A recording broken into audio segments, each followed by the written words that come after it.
Hi friends, in this tutorial we make use of Netflix ribbon for client-side load balancing. For this I am going to take reference of my website javanews.com.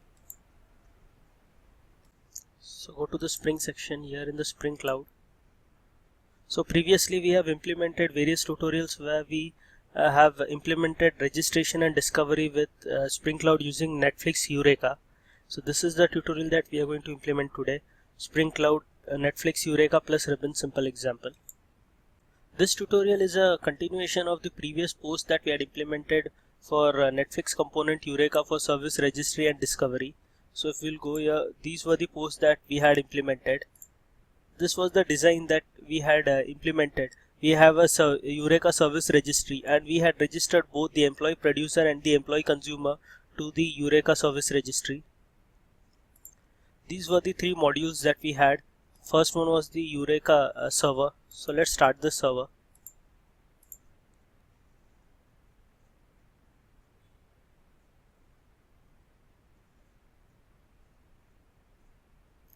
So once the server starts, go to localhost 8090.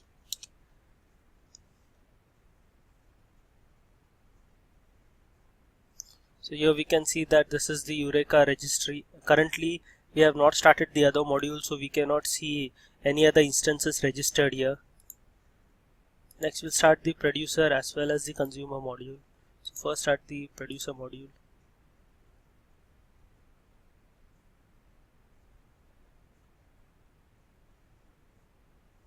Similarly start the consumer module. Now if we go here and refresh this, we'll see that the employee consumer and the employee producer have been registered to the Eureka registry. This will be the starting point for this tutorial. I suggest that you go through my previous post as well as videos before starting this post, because you will require it if you want to understand Netflix ribbon. So now let's begin with the ribbon component. So what is load balancing? What is the need for Netflix ribbon? So previously we had a single employee producer module and a single employee consumer module. The employee consumer module would consume the web services exposed by the employee producer module. Now suppose other modules other than the employee consumer module also start calling the employee producer module to consume these REST web services. Then the load on the employee producer, it will be increased. So it would make sense for us to deploy multiple instances of employee producer module. So we'll be deploying multiple instances of the same module, employee producer. So the incoming request for the employee producer will have to be routed to one of the deployed employee producer modules. This is where load balancing comes into play. In most organizations, load balancing is implemented in such a way that we have deployed various instances of employee producer module, and the load balancing, it will be implemented as a separate layer. So all the requests will come to that separate layer, like the F5 load balancer. It will come to that, and from there it will call whichever is the available employee producer module. But Netflix, it implements the load balancing using client side load balancing. So at the client side itself, we decide which instance of employee producer we will have to call. So let's look at this implementation now. So in computing, load balancing improves distribution of workloads across multiple computing resources such as computers, a computer cluster, networking links, central processing units, or disk drives. Load balancing aims to optimize resources to resource use, maximize throughput, minimize response time. So you can go through this description here. So what we are going to do is that we are going to implement multiple instances of employee producer, and then using ribbon we are going to implement the load balancing at the client side, that is at the employee consumer side. So these are the steps that we will be following. The first step would be start the Eureka server module. So we'll first stop whatever modules we had started previously. We'll start only the Eureka server module. So Eureka server will get started, but no modules will be registered to it. Next, we'll have to perform some code changes. The code changes are first for the employee producer module. In the application.properties, add the instance ID as follows. So what we are doing here is that previously, if you will see here, this is the Eureka service registry ID that gets created when we register a module to Eureka server. But this is not unique even if we start multiple instances of employee producer. So even if we start multiple instances of employee producer, this will always be the same, but we want this to be unique. So in the Eureka documentation itself, they have given the code as to how to generate this instance ID as a unique value. So we'll be using the same here. So let's make this change. Copy this property. Go to the producer module in the application.properties. Copy this property. We'll now start the producer module.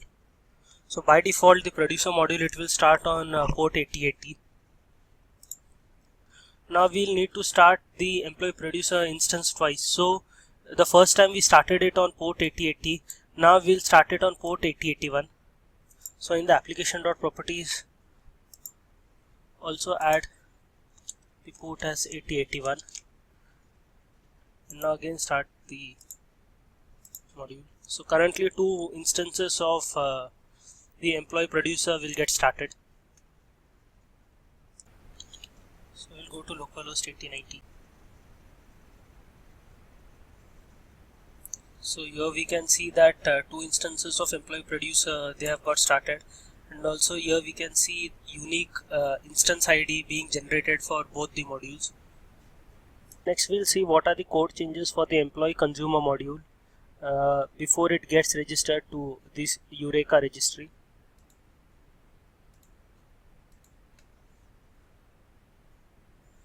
The code changes for employee consumer module. First we'll have to add the Spring Cloud ribbon starter dependency. So add this dependency in the Spring consumer module.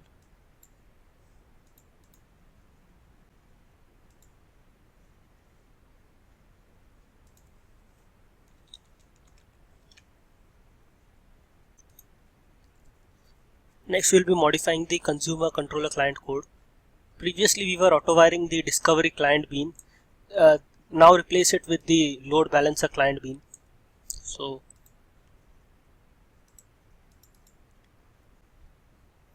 previously we were auto wiring the discovery client. We'll be replacing it with the load balancer client. Copy this code.